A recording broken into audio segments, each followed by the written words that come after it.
အားလုံးပဲမင်္ဂလာပါကျွန်တော်တို့ရဲ့ CK test ကနေပြီးတော့ပြန်လည်ပြီးတော့ကြိုဆိုလိုက်ပါတယ်အဲ့တော့ဒီနေ့မှာကျွန်တော်တို့လုပ်ပြသွားမယ်အကြောင်းအရာလေးကတော့ကျွန်တော်တို့ဒီမှာ SSD ပေါ့နော် SSD အသစ်လေးပေါ့နော်ဘယ်လိုဒီရဲ့ဒီအသစ်256 GB လေးကိုကျွန်တော်တို့ parking ဖောက်ထားတယ်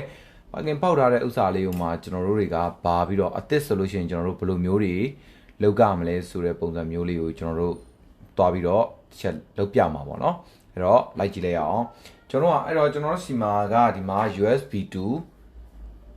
to SATA ပေါ့နော် SATA ဒီကြိုးလေးရှိတယ်အဲ့တော့အဲ့ကြိုးလေးနဲ့ကျွန်တော်စမ်းပြသွားမှာဟုတ်ပြီနော်သူ့ရဲ့ speed ဘယ်လောက်ထိ read and write သူရလဲပေါ့နော်အဲ့ဒါလေးကိုလည်းကျွန်တော်ဒီဗီဒီယိုလေးမှာကျွန်တော်ပြသွားမယ်အဲ့တော့ကျွန်တော်ရဲ့တူလိုက်ကြည့်လိုက်အောင်ခင်ဗျအဲ့ကျွန်တော်တို့တွေကဒီမှာဒီနေရာလေးပေါ့နော်ဒီမှာကျွန်တော်တို့တွေချက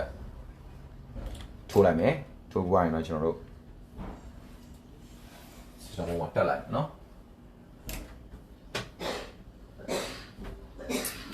Okay အဲ့ဒါဆိုလို့ရှိရင်တော့ကျွန်တော်တို့ဒီအောက်မှာ तू ကဒါ disk ကိုပေါ့နော်ဒီ SSD ကို तू ကဒါထိုးလိုက်ပြီဆိုတော့သင်္ကေတလေးတော့ပြလာတယ်ပေါ့နော်ပြလာတယ်ထိုးလိုက်ပြီဆိုတော့သင်္ကေတလေးဒါပေမဲ့ဒီမှာကျွန်တော်တို့ကမပေါ်လာဘူးเนาะ SSD ထိုးလိုက်တဲ့သင်္ကေတလေးအဲကျွန်တော်တို့တွေကဖြုတ်လိုက်မယ်တစ်ချက်ဖြုတ်ကြည့်လိုက်မယ်ဒါမှဒီအောက်မှာပျောက်သွားရင်เนาะ stick ထိုးထားတဲ့ပုံစံမျိုးလေးအဲကျွန်တော်တို့ပြန်ထိုးလိုက်ပြန်ထိုးလိုက်ရင် stick ထိုးထားတဲ့ပုံစံမျိုးလေးเนาะဒီနေရာမှာမြင်ရလားမသိဘူးเนาะဒီနေရာလေးမှာအဲ့တော့အဲ့နေရာလေးကကျွန်တော်တို့တွေကဒီ stick ထိုးထားတဲ့ပုံစံမျိုးလေးကပေါ်နေလေးနဲ့ကျွန်တော်တို့က partition တွေမပေါ်အဲ့တော့အဲ့ဒါကိုအရင်ဆုံးသတိထားမှာကျွန်တော်တို့က hard disk ပဲဝယ် SSD ပဲဝယ်ကျွန်တော်တို့ကအသစ်လုံးဝတကယ်အသစ်ကိုကျွန်တော်တို့ဝယ်တယ်ဆိုရင်ကျွန်တော်တွေက SSD တို့မဟုတ် hard disk ကိုကျွန်တော်ကအရင်ဆုံး format ရိုက်ဖို့လိုပါတယ်အဲ့တော့အဲ့လိုမျိုး format ရိုက်ဖို့အတွက်ဆိုလို့ရှိရင်တော့ကျွန်တော်တို့က run box ပေါ့နော် run box ကိုခေါ်ဖို့အတွက်ဆိုလို့ရှိရင်တော့ window R ဒါဒီနေရာလေးကိုကျွန်တော် run box လို့ခေါ်တယ်အဲ့တော့အဲ့ run box နေရာမှာကျွန်တော်တို့က diskmgmt.msc เนาะ disk management ပေါ့เนาะအဲ့ဒါလေးကိုရိုက်ပြီးရင်ကျွန်တော်တို့ enter လေးတစ်ချက်ခေါက်လိုက်ပါခေါက်ပြီးသွားပြီဆိုလို့ရှိရင်เนาะကျွန်တော်တို့ဒီနေရာမှာဒီမှာ disk 0 disk 1ဆိုပြီးကျွန်တော်တို့ပေါ်နေဒီမှာကတော့ကျွန်တော်တို့ SSD ကျွန်တော်ရဲ့ဒီ system ပုံးထဲမှာကျွန်တော်တို့ဒါထည့်ထားတဲ့ SSD ပေါ့เนาะဒါကတော့ကျွန်တော် full TV ထည့်ထားတဲ့ hard disk တစ်လုံးအဲ့တော့ကျွန်တော်တို့အပြင်ကနေပြီး external အနေနဲ့ထည့်ထားတဲ့ကောင်လေးကဒီနေရာမှာအမဲရောင်လေးဖြစ်နေเนาะအဲ့လိုမျိုးအမဲရောင်လေးဖြစ်နေတဲ့အတွက်ကြောင့်မို့လို့ကျွန်တော်တို့တွေကဒီနေရာမှာမပေါ်တာဖြစ်တယ်ဟုတ်ပြီနော်ဒီနေရာမှာကျွန်တော်တို့ကမပေါ်ကြအဲ့ဒါကြောင့်မပေါ်တာအဲ့အတွက်ကြောင့်မလို့ကျွန်တော်တို့ကဒီနေရာမှာမပေါ်တဲ့အတွက်ကြောင့်မလို့ကျွန်တော်တို့ကဘာလုပ်ကြမလဲဆိုလို့ချင်းပေါ်အောင်လို့ကျွန်တော်တို့လုပ်ကြဟုတ်ပြီနော်အဲ့တော့ပေါ်အောင်လုပ်မယ်ဆိုတဲ့အတွက်ကြောင့်မလို့ကျွန်တော်တို့ကဒီကောင်လေးကိုကျွန်တော်တို့က active ဖြစ်နေအောင်လုပ်တာဒါကတော့လောလောဆယ်အနေထား active မဖြစ်တဲ့အတွက်ကြောင့်မလို့ဒီ display မှာမပေါ်လာတာဖြစ်တယ်အဲ့တော့ကျွန်တော်တို့က active ဖြစ်အောင်လို့အတွက်ကျွန်တော်တို့ဒီကောင်လေးကိုတစ်ချက် select ပေးမယ်select ပြီးရင်တော့ကျွန်တော်တို့ right click new symbol volume အဲ့ကောင်လေးကျွန်တော်တို့တစ်ချက်နှိပ်လိုက်မယ်နော် new symbol volume တစ်ချက်နှိပ်မယ်ပြီးရင်တော့ next နဲ့သွားမယ်ဒီဘက်ကိုလည်းကြည့်နေနော်မိတ်ဆွေတို့ကဒီဘက်ကိုလည်းကြည့်နေဟို partition တစ်ခုထပ်ပေါင်းထည့်တာလိမ့်မယ်အဲ့တော့ကျွန်တော်တို့က next နဲ့ပဲဆက်သွားမယ်ဒါတော့သူ block နဲ့သတ်မှတ်လဲပေါ့နော်ဒီမှာ C တို့ D တို့ E တို့ F တို့သူကပါလာဆိုတော့သူက F ပြီးတော့သူက G ပေါ့ G လို့သတ်မှတ်မယ်ဆိုရတယ်သူ့ဘာကိုကြိုက်လို့သတ်မှတ်နော်ဟိုက next နဲ့ပဲဆက်သွားလိုက်ပြီးလို့ရှိရင်တော့ဒါဒီ file က file system ပါလဲ NDFS လားနော် EXFAT လားကိုကဒီညမှာရွေးရမှာပေါ့အဲ့တော့ NDFS ဆိုလို့ရှိရင်လည်း NDFS အဲ့တော့ NDFS ပြီးသွားပြီဆိုလို့ရှိရင်ကျွန်တော်ဘာလုပ်ရမလဲဆိုရင် next လေးနဲ့ပဲဆက်သွားမယ်ပြီးတော့ finish okay ဒီမှာ formatting ရိုက်နေပြီเนาะ NDFS နဲ့ file နဲ့အဲ့တော့ဒီညမှာဘာဖြစ်သွားလဲကျွန်တော်တို့အသစ်เนาะအသစ်ကလေးကျွန်တော်တို့ဒါဒီ SSD အသစ်ကလေးမှာကျွန်တော်တို့ရလာတဲ့ဥစ္စာလေးထွက်လာပြီတခုဟုတ်ပြီเนาะဒါ238အဲ့တော့အဲ့ဒီ238 GB လေးကိုကျွန်တော်တို့ကတစ်ခါတည်းပါဆက်လုံးလဲကျွန်တော်တို့က read and write speed ကိုကျွန်တော်တို့တစ်ခါတည်းတန်းပြီးတော့တန်းစစ်အဲ့တန်းစစ်မယ်ဆိုလို့ရှိရင်တော့ကျွန်တော်တို့ဒီမှာ crystal disk ဆိုတဲ့ဥစ္စာလေးရှိတယ်เนาะ disk mask ဆိုတဲ့အဲ့ကောင်လေးကိုကျွန်တော်တို့ချက်ဖွင့်လိုက်မယ်เนาะဖွင့်လိုက်ပြီးသွားပြီဆိုလို့ရှိရင်တော့ကျွန်တော်တို့ဒီနေရာမှာเนาะဒီနေရာမှာလို့ကျွန်တော်တို့ partition လို့ရွေးရအောင် partition ကကျွန်တော်တို့က G ပေါ့ဟုတ်လား G ဆိုတဲ့အတွက်ကြောင့်မို့ကျွန်တော်တို့က G ဒီ G လေးကိုကျွန်တော်တို့ရွေးမယ်ရွေးပွားပြီဆိုလို့ရှိရင်တော့ကျွန်တော်တို့ကဒီမှာဘယ်ဥစ္စာဘယ်ပိုင်းတွေကျွန်တော်ဆက်မှာကျွန်တော်တို့ on နဲ့ပဲအကုန်လုံးစစ်ပေးလိုက်သူ့ရဲ့ speed ကိုကျွန်တော်တို့သိရအောင်လို့เนาะ read and write ရဲ့ speed လေးကိုအဲကျွန်တော်တို့က on နဲ့ပဲဆက်လိုက်မယ် on နဲ့စစ်ပြီးသွားပြီဆိုလို့ကျွန်တော်တို့ခဏလောက်စောင့်ပေးလိုက်เนาะသူ system run နေလိမ့်မယ်အဲ့တော့အဲ့ဒီအချိန်မှာကျွန်တော်တို့ဒီ head လေးရဲ့ read and write speed ကိုလည်းဒီညမှာကျွန်တော်တို့မြင်ရလိမ့် ဟုတ်ပြီเนาะအဲ့တော့ဒီနေရာမှာလည်းကျွန်တော်တို့ကြည့်လို့ရတယ်လို့ဒါလေးကိုကြတော့ကျွန်တော်တို့ test manager ရဲ့ဒီ performance ပေါ့เนาะ performance နေရာလေးမှာပေါ့ disk to USB เนาะအဲ့နေရာမှာလည်းကျွန်တော်တို့ကြည့်လို့ရတယ်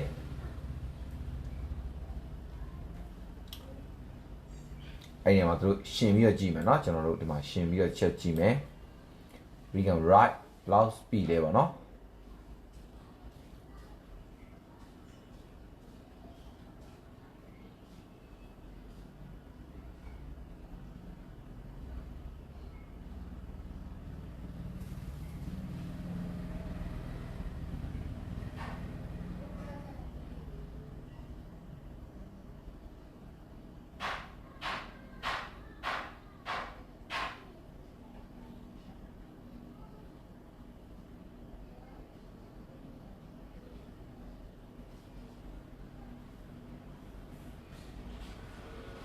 โอเคဒီမှာတော့ကျွန်တော်တို့ဒါ43MB ပေါ့เนาะ megabyte ပေါ့အဲ့ကောင်လေးပဲကျွန်တော်တို့ဒါသွားနေတယ်ဘာဖြစ်လို့သွားရလဲဆို speed ကနည်းတော့နေဆိုတာကျွန်တော်တို့အရန်နည်းတယ်เนาะ SSD ဆိုတဲ့ဥစ္စာမျိုးကဒီလောက်နဲ့ကျွန်တော်တို့မသွားဘူးเนาะအနည်းလေး400ကျော်300ကျော်ဒီလိုမျိုးတွေရနေကျွန်တော်တို့သွားမှာဒီမှာဘာဖြစ်လို့လဲဆိုလို့ရှိရင်เนาะကျွန်တော်တို့ကဘာနဲ့သွားထားတာလဲကျွန်တော်တို့ stick နဲ့เนาะ stick ပေါက်ကနေပြီးကျွန်တော်တို့သွားတယ်ကျွန်တော်တို့က SATA ပေါက်ကနေပြီးကျွန်တော်တို့သွားမှာဖြစ်တယ်ဟုတ်ပြီเนาะအဲ့ဒါမှသာလင်းသူ့ရဲ့ performance ကိုကျွန်တော်တို့အပြည့်အဝသုံးလို့ရအောင်ဟုတ်ပြီเนาะအဲ့တော့အဲ့ဒီဥစ္စာလေးကိုကျွန်တော်တို့ config တွေချက်လုပ်အောင်အဲ့တော့ဒီကောင်လေးကိုကျွန်တော်တို့တစ်ချက်လေးပိတ်လိုက်မယ်เนาะပြန်ပြီးပိတ်လိုက်မယ် store လေးလုပ်လိုက်မယ်เนาะ store လေးလုပ်ပြီးတော့ရှင်ကျွန်တော်တို့ SATA လေးနဲ့ကျွန်တော်တို့ try မယ်ဒီကောင်လေးကိုเนาะ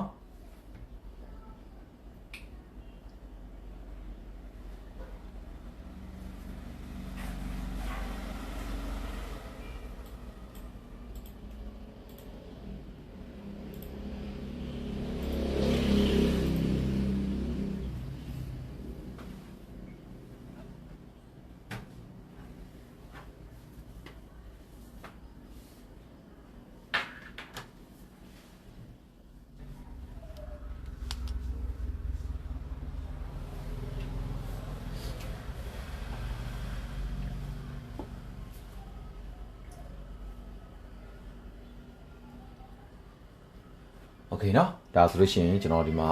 ဒါအနောက်မှာကျွန်တော်တို့ထိုးပြီးသွားပြီเนาะ SSD ကျွန်တော်တို့ခုနကတော့ထိုးထားတဲ့ SSD ကိုကျွန်တော်တို့ပြောင်းထိုးသွားအဲ့တော့ USB ဆိုတဲ့အတွက်ကြောင့်မလို့ USB သူ့ရဲ့ထိုက်တင်လျောက်သူ speed ပဲတက်မှာပေါ့เนาะတက်မှာပေါ့တကယ်သူ့ရဲ့ဟိုတကယ်ရနိုင်တဲ့ speed ကိုသူရမှာမဟုတ်ပြေးသွားเนาะအဲ့ဒီအတွက်ကြောင့်ကျွန်တော်တို့တွေကဒီကောင်လေးကို SATA နေရာမှာ SATA ပေါ့မှာကျွန်တော်တို့ကထိုးလိုက်เนาะ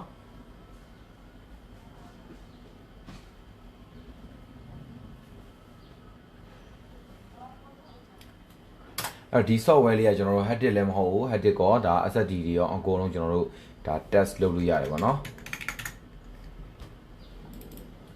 okay ဒါဆိုလို့ရှိရင်သူတက်လာပြီလို့ရှိရင်ကျွန်တော်တို့တစ်ချက် partition တစ်ချက်ကြည့်မယ် partition နှစ်ပိုင်းရှိမယ်เนาะဒါတော့ကျွန်တော်တို့ window ပိုင်းဒီဘက်ကတော့ကျွန်တော်တို့အလွတ်တက်ထားတဲ့ SSD လေးပေါ့เนาะ SSD လေးအဲ့တော့အကောင်လေးကိုကျွန်တော်တို့တစ်ချက်ပိတ်မယ်ပြီးလို့ရှိရင်တော့ကျွန်တော်တို့ crystal disk ဥစ္စာလေးနဲ့ကျွန်တော်တို့သွားမယ်သွားပြီးရင်တော့ဒီမှာ okay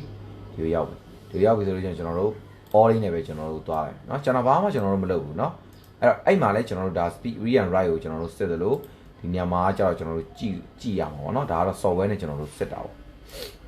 အဲ့တော့ကျွန်တော်တို့ကဒီကနေပြီးတော့ speed တကယ် this speed ကိုကျွန်တော်တို့ကကြည့်ချင်တယ်ဆိုလို့ရှိရင်တော့ဒီကောင်တစ်ချက်လေးကျွန်တော်တို့ဒီမှာကြည့်เนาะဒီကောင်က read ဘယ်လောက်ရလဲ900ကျော်เนาะခုနကတော့ကျွန်တော်တို့ဘယ်လောက်လဲ40ကျော်လားမသိเนาะ40ကျော်မကာပဲအဲ့လောက်ပဲရเนาะ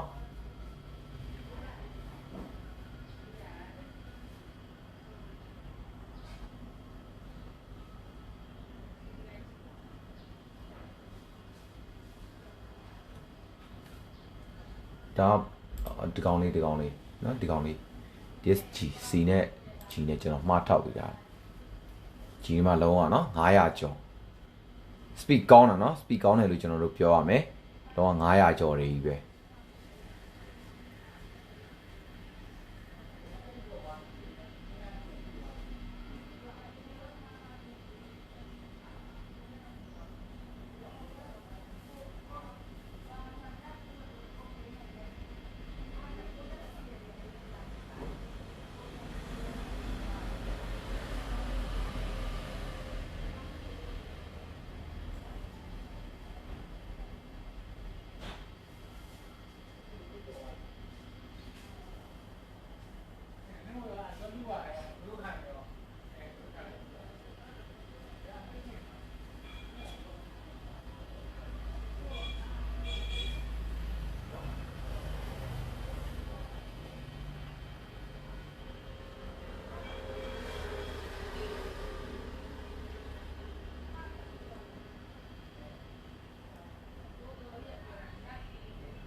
okay เนาะဒီနေရာမှာကျွန်တော်တို့ကြည့်နေ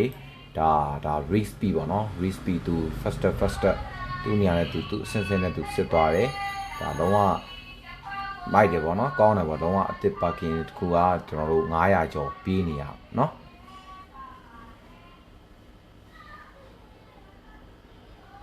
အဲ့လို900ကျော်မဟုတ်ဘူးကိုအပြင်မှာကျွန်တော်တို့ဝယ်လိုက်တဲ့ဥစ္စာလေးတွေကဘာမှမဟုတ်ဘူး100ကျော်လောက်တောင်မှကျွန်တော်တို့100ကျော်200ကျော်လောက်တောင်မှကျွန်တော်တို့မတက်ဘူးဆိုလို့ရှိရင်တော့အဲ့ SSD ကသုံးဖို့တင်နေတဲ့မှာတော့မပါတော့ဘူးပေါ့เนาะဒါကိုတီးဖို့တော့အရေးကြီးတယ်အဲ့တော့ဒီကောင်လေးတွေကကျွန်တော်တို့ SSD ဝယ်ပြီးဆိုတာ SSD ဖြစ်ပြီးရောဆိုပြီးတော့ကျွန်တော်ဝယ်လို့စင်မပြေဘူးစင်မပြေတဲ့အတွက်ကြောင့်မလို့ကျွန်တော်ဒီဗီဒီယိုလေးနဲ့ဒါကျွန်တော်ရှင်းပြတာဖြစ်တယ်အဲ့တော့ကြောင့်တော့ SSD ဆိုပြီးတော့ဝယ်လိုက်တယ်တိုးမလေးနေတယ်ပေါ့နော်အဲ့လိုမျိုးတွေမဖြစ်ရလေအောင်ကျွန်တော်တို့ဒါ read write ပေါ့နော်သူ့ရဲ့ speed ကိုလည်းကျွန်တော်တို့ကစစ်ကမယ်ဟုတ်ပြီနော်စစ်ပြီးတော့မှဒါလေးကိုကျွန်တော်တို့ကသုံးသင့်ဟုတ်ပြီနော်အဲ့တော့ read ကြတော့ကျွန်တော်တို့ဘယ်လောက်ထိရအောင်ပါလဲကျွန်တော်တို့950ပေါ့နော်950ဒီဒါ write ဆိုလို့ရှိရင်တော့ကျွန်တော်တို့353ပေါ့နော်354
โอเคเนาะ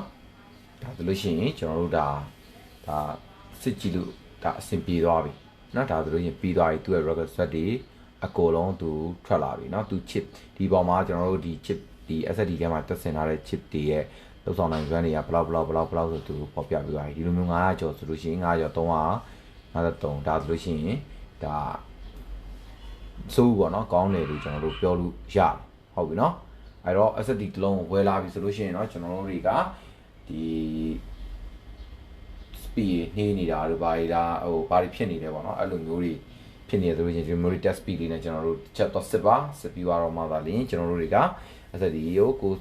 သုံးလိုက်တဲ့ကိုဝယ်လိုက်တဲ့ SSD ကကောင်းမကောင်းတော့ဒီနေရာမှာပေါ့နော်တခါတည်းတန်းမျိုးစင်တခါတည်းဖြည့်တန်းပေါ်ပါတယ်ဟုတ်ပြီနော်တရားဆိုလို့ရှိရင်တော့ကောင်းတယ်ဆိုတဲ့အနေထားတစ်ခုရှိတယ်ပေါ့နော်သုံးလို့တင်တဲ့အစင်းလေးပေါ့အဲ့တော့ဈေးနှုန်းလေးကလည်းဒီကောင်လေးဆိုလို့ရှိရင်ကျွန်တော်တို့စီမှာဈေးနှုန်းလေးကတင်ပါတယ်အဲ့တော့ဈေးနှုန်းလေးလည်းမစိုးဘူးပေါ့နော်ဆိုင်မှာလည်းလာပြီးတော့အားပေးလို့ရပါတယ်အဲ့တော့ဒီသင်္ကန်းဒီအကြောင်းအရာလေးကပေါ့နော်ဒီ SSD ကိုကျွန်တော်တို့ဒါပထမဆုံးအစ်စ်ကို parking ဖောက်ပြီးတော့ဘယ်လိုမျိုး disk ပေါ်အောင်ဘယ်လိုလုပ်လဲပြီးလို့ရှိရင်အဲ့ SSD ရဲ့ read and write speed အောင်ဘယ်လောက်လဲဆိုရဲစစ်ပြီးတယ်ကျွန်တော်တို့သင်္ကန်းစာလေးကတော့ဒီလောက်ပါပဲခင်ဗျာအားလုံးကိုကျေးဇူးအထူးတင်ရှိပါတယ်